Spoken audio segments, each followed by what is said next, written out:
akuzat e cilat i bëjnë, apo pakletësit e cilat i kanë qytetarët ose punëtorët tuaj në këtë rast, ju si drejtor, si menaxhoni këto, si adresoni problemet e punëtorëve ose qytetarëve?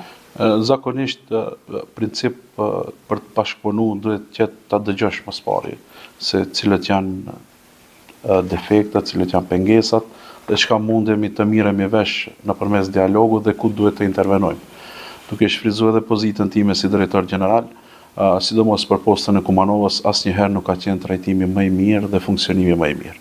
Për pjesën tjetër jam i gatshëm për çdo punëtor i cili ka probleme, që në vazhdimsi kam të ndarë një kohë të caktuar të orarit të punës gjatë ditës për t'i kontaktu personat të cilët kërkojnë që të kanë kontakt me mu dhe të shohin se ta bëjmë një zgjidhje për një problematikë caktuar.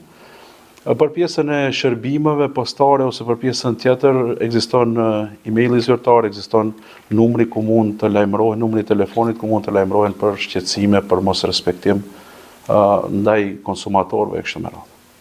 Dhe përsa i përket politikës, le të kthehemi edhe tek kjo pjesë dhe të ndajmë disa nga idetë tuaja. Unë desha të di se vlerësoni ju aktualisht situatën në politikë në vend, edhe që ashtu desha të di pak për zhvillimet e fundit, si komentoni ato. Mendoj se është shumë e qartë kjo pjesa politike.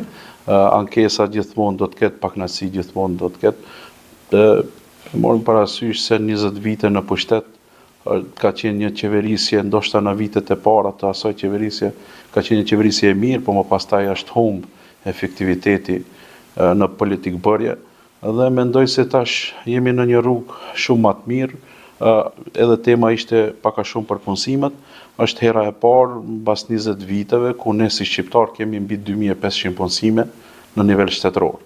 Unë publikisht mund të pyes këto të tjerët se nga sa punësime kanë bërë në vit kur kanë qenë ato në pushtet.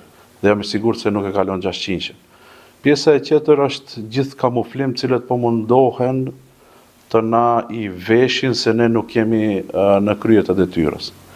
Gjithçka është duke ndodhur për një arsye, dhe arsyeja e cilën ne kemi se duhet të kemi vendimarrje si shqiptar dhe duhet shqiptarët të jenë në pozita udhëhece e jo të jenë shqiptarë të cilët kanë qenë në institucione të lanë masdore.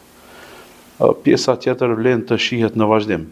Unë i ftoj prapë ta ndjekin punën dhe suksesin tonë, po edhe në qoftë se kanë kritika, pse jo, mund të ulemi dhe të bisedojmë për çfarë do lloj problematike që ta gjejmë një zgjidhje, qoftë në kontekstin kombëtar apo qoftë në kontekst profesional siç është posta.